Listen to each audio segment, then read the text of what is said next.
My name is Andrey Sitnik. I'm from Russia. I'm lead front-end developer in Martians team. But you may know me as creator of Autoprefixer, PostCSS, and browser released with cute logotype. But today I will talk not about CSS problem.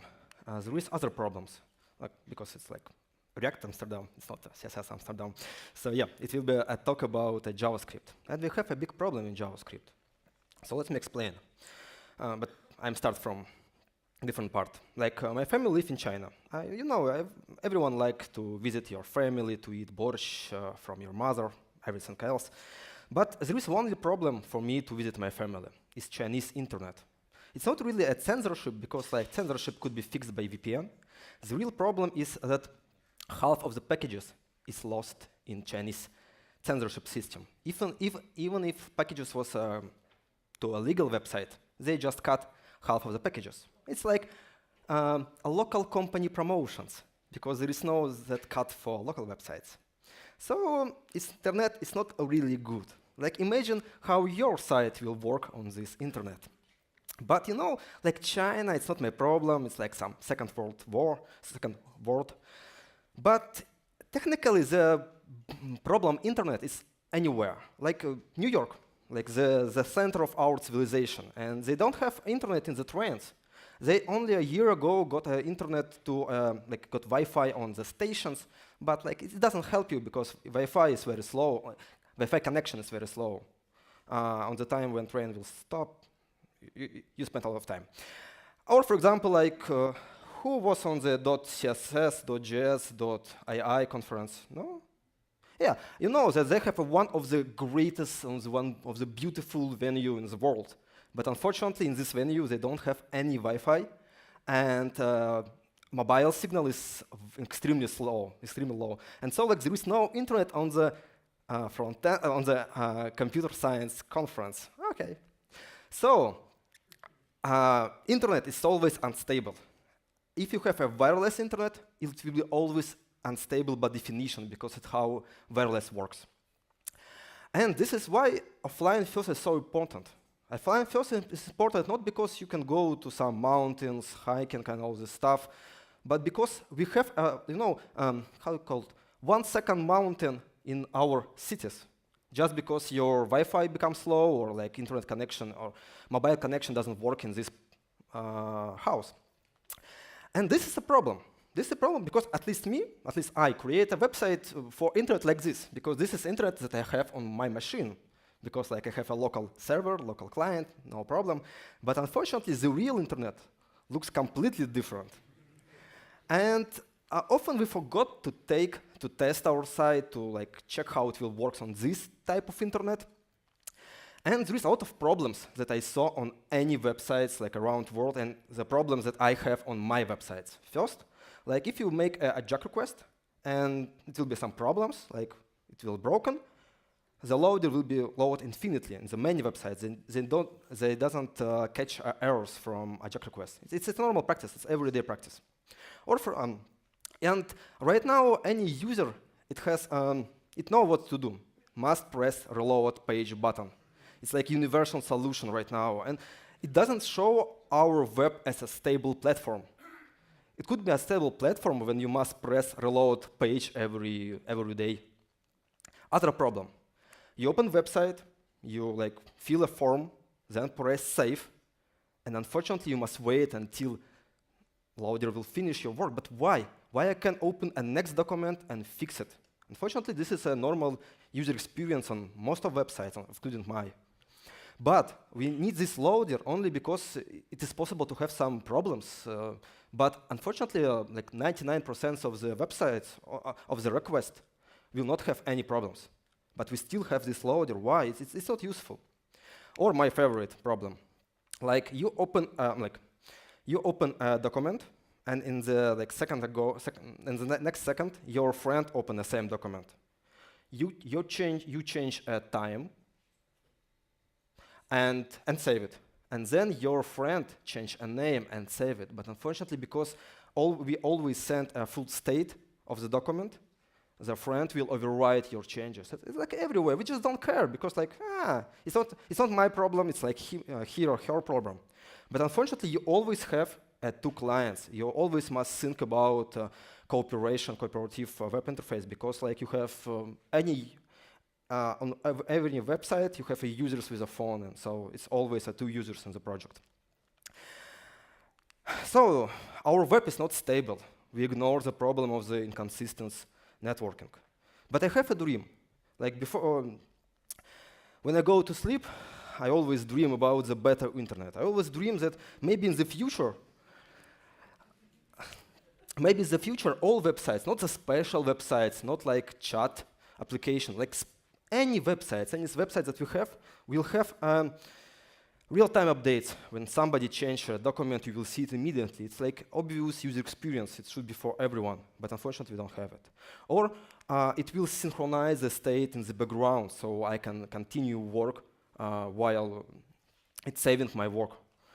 Or it will have offline support, but offline support not by caching the data. Offline support, but give you ability to edit this data in offline and like go online after and like synchronize it without any problems. And I want this future without a lot of code, without extra code, because like nobody will have this future if you need to write more. We don't have time. Everyone want to go to bar, everyone want to go to dance, not to write extremely long code. And with existing ecosystem, because like if you will go to your DevOps team and like tell them, guys, we have a great idea, but we need to replace a database from PostgreSQL to some 0.03 database version, like they will kill you. This is a dream. Is it possible to implement? I don't know. Do I have a solution right now? I will be honest, not. But maybe we can create this solution. Maybe we'll create this solution soon. And I believe that solving this problem will be a next revolution, like a revolution of 2018. So how we can solve it? Let's think about it. The main problem is AJAX. Because like AJAX is very easy when you have easy tasks. But when your like complexity grows, AJAX become usable instruments. So we must kill AJAX. This is the only solution. AJAX is not working. Of course, I'm talking about web application. If you're creating some website, simple, AJAX is great. But for application, AJAX is not the option. We need to create something different. Current approach is like I have a JavaScript and have something else. I send a request to some unknown length, and sometimes this request will be returned. I don't care what is like besides my client side. But there is a better way to think about our system. It's called distributed system. This is like science, a lot of topics about it. But the idea is that every component of your application, backend, client side, and like both clients, both browser tabs, they're all part of the one system. And we don't send a request, we synchronize the states. This is the idea of distributed system. And unfortunately, distributed system is a little complex. It's not what we want to have in the front end. But there is a solution to solve a complexity. Do you remember, like about 10 years ago, with like PHP websites without any framework was like extremely complex and unusable. But then we got Ruby on Rails, and everything became better. Or like before React, how difficult it was to create a single web application. And right now, it's not a problem. So if we're creating some other framework, it will solve our problem with networking. But this is a problem. What is framework? What we need to create? I don't believe that framework is a code. Ruby on Rails is not a code located in the GitHub Rails. React is not a code located in GitHub, Facebook, React. Framework is the idea. When you agree with the idea of getting real, you will write a Ruby on Rails on any language. If you agree with idea of reactive component updates, you will write a React on any language. And same with Redux, it's only idea. Code is like second. So we need some great idea. And we find it. We found it in St. Petersburg. After meetup, very similar to this one, we have a lot of drinks with Dan Abramov. And we talk about very interesting problem. It's problem of merging conflicts. When you have two users, they change one document and then save it. Right now, current approach, we send a current state of this document, like change the document. But how to merge it? Of course, we can't write algorithms. But come on, nobody, like, it will be a hell or not the algorithm. And if you have a problem with algorithms, you must change the data structure. Can we change the data structure to merge these conflicts better? And there is a solution. Of course, it's not mine. Like, the solution is 20 years. The idea is called event sourcing. We don't send a state. We send a changes, actual actions from users, not a diff. Like it could be more complex changes.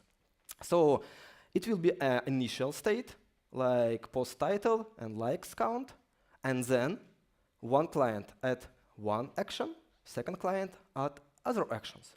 We don't need to write algorithms to merge these changes, because like the only thing that we need to do is to take these two arrays, concat them, and sort.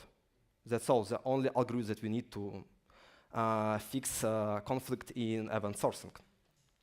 And there is a good science project, it's called CRDT. It's a research paper about conflict-free replicated data types. It's data types with a lot of limits, but if you agree with these limits, they will not have any conflicts. They will fix any conflicts automatically, like in the terms of these limits.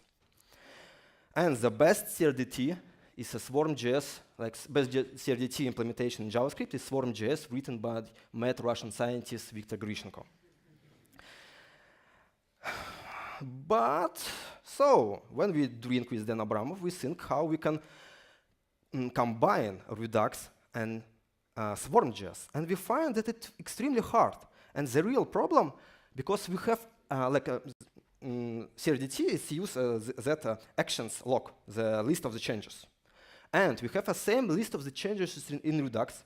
We have a list of the changes in GraphQL implementation, and we have a lot of implementation with a list of the changes. But it's always a separated tool, and we have a separated list of the changes in every tool. And this is why all the connection is very, very complex. And it was the idea. This is the idea of Logux, to have one single log for any our tool.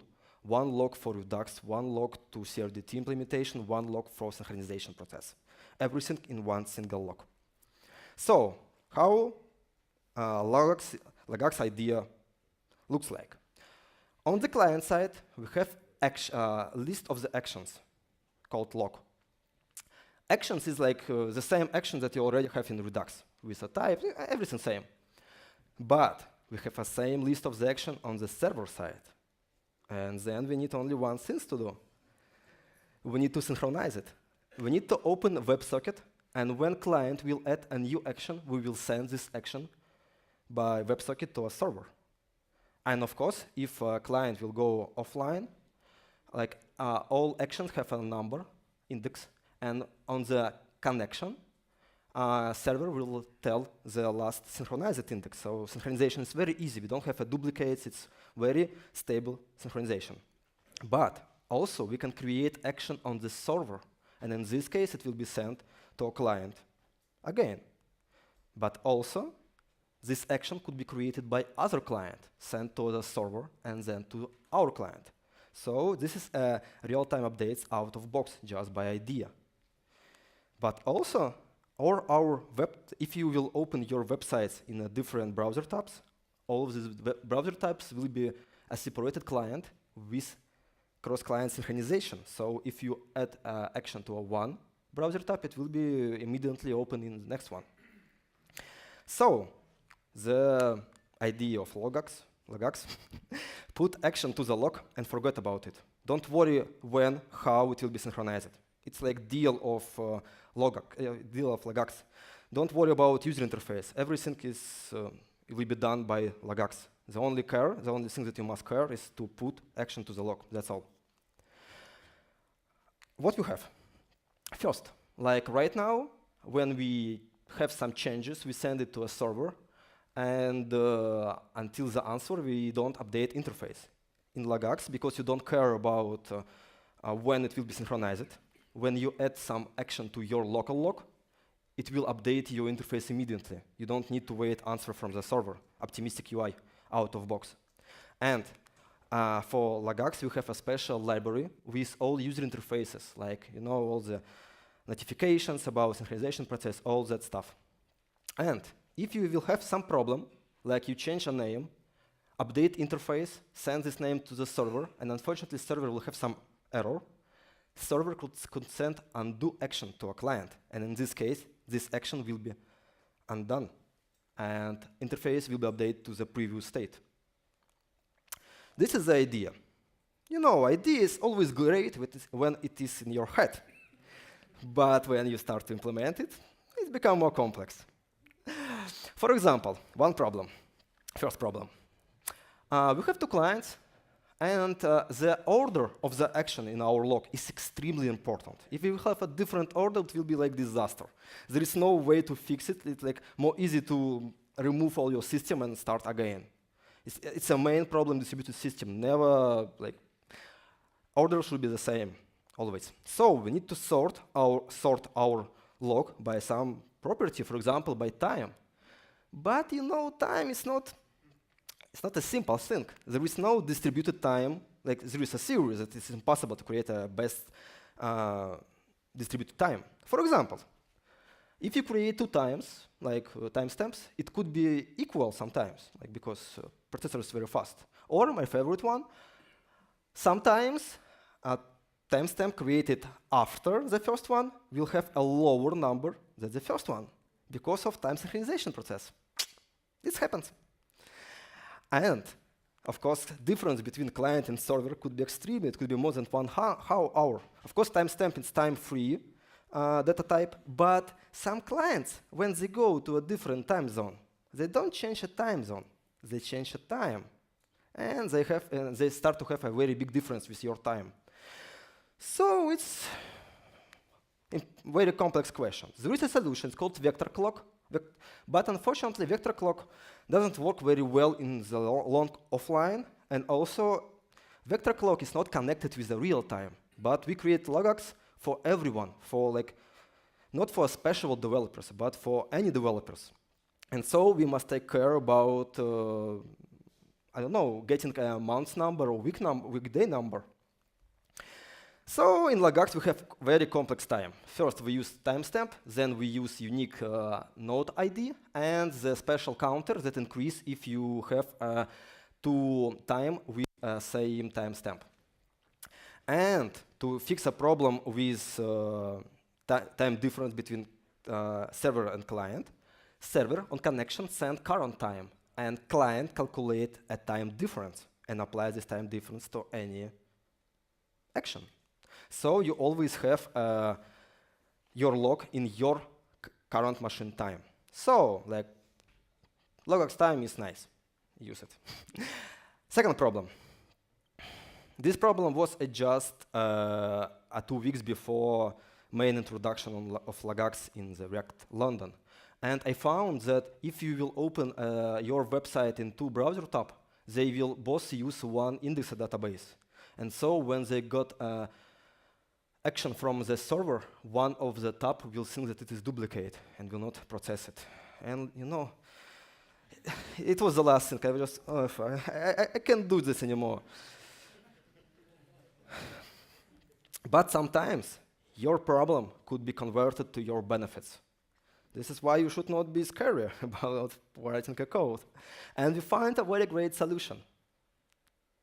We browser tabs, when you open 2 browser tabs, they will elect a leader, and only the leader will keep a connection to the server.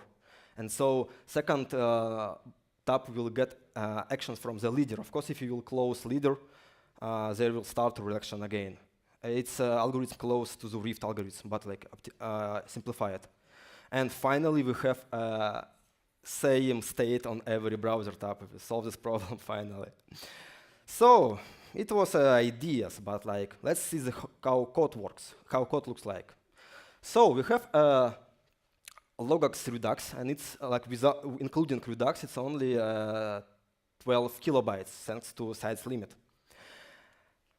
API is pretty same. You just need to replace create store with some additional code. And of course, if you have a friend who don't use Redux, it's not a problem. There is a low-level library. So you still have a same dispatch method. So Logux Redux is completely equal, have same API, completely compatible with simple Redux. So you still have a normal dispatch method, but with Logux you have two additional methods, crosstab and sync. First one, create actions that will be visible on the both tabs. And the second one, but when you add some actions, you need to sync when you will remove it. So this is the difference when you use crosstab actions. And the second one, dispatch sync, will send immediately the action to the server, or like when connection will be, when a client will have connections. So instead of making a AJAX request, instead of thinking about loaders, catching errors, all this hell, the only thing that you need to do is dispatch one actions with one single word. It will be sent to the server, and this is a tricky thing. You can't use PHP right now. You must use a special Node framework like Logux server to write a Node.js server, which will keep WebSocket connections. In this server, you will dispatch methods. You will have access control list and like process. And in process callback, you can do anything that you want. You can use any database that you want. And also, if you have a legacy PHP or Ruby on Rails backend, you can just send a RESTful request to them, like make a proxy from your server. And on the server, you can always create an action to a log and send it to a client. And on the server, you can always undo any actions from the client side without any problems. But returning to the client, in the client, you have a special library called Logux status that will change your favicon, show warning, and like all the notification areas. About data access, we have a special subscribe method and like decorator. And if you have some component that require data from users, for example, you just use this decorator and subscribe this component to a channel name. And on the server, you have a special callback, check access, and then put to a log for client any initial states that you want. And like final things, scaling is not a problem. You just use same database and ping each machine on the new actions. That's all. That's the big deal. So this is Logux. This is how it works. This is how it works right now. But there is a few details. First, Logux is not a database. Logux is not a CRDT implementation. Logux is a framework to make database or to make a CRDT implementation.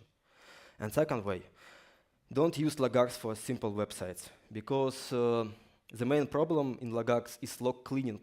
Sometimes it's really complex. And also Logux is complex. So if your website is very simple, if you will add Logux, you make it more complex. It's not the way how we write a code. But if you have a very complex site, a complex application with many crazy things, you will understand that you need Logux because you feel pain every day with writing all this code. And the second problem, Logux is not ready for production. Of course, we have a big experience with PostCSS and Autoprefixer. We know what a really production ready means. So it's not production ready in like a real world. But I recommend it to use only in your pet project because current version is 0.2. But we use it in our production because of our brave managers. Technically, they don't have a choice. And it's not a single-man project. We have many developers across the world. It's more than 30 contributors. And so, result of Logux. Logux replaces AJAX request and RESTful.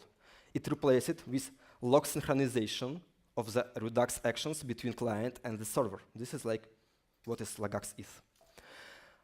Logux is not just for chats, just for like collaboration tool. It's for any complex web application.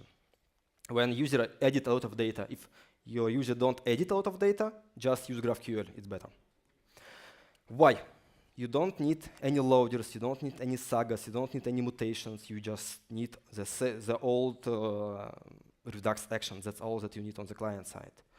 Second, the reason why to use Logux, your interface become faster. Not the real fast, it is a fake, but user will be happy because when they click on the save button, it will be immediately save. And so it's, wow, it's so fast, but of course not. Of course it becomes synchronization, but user will not see it, so it's not our problem. And of course, Logux have left updates out of box, offline first, all this shiny new things, and of course, compatible with existing ecosystem. That's all. This is a Logux Twitter, this is my Twitter, and my company Twitter. Thank you.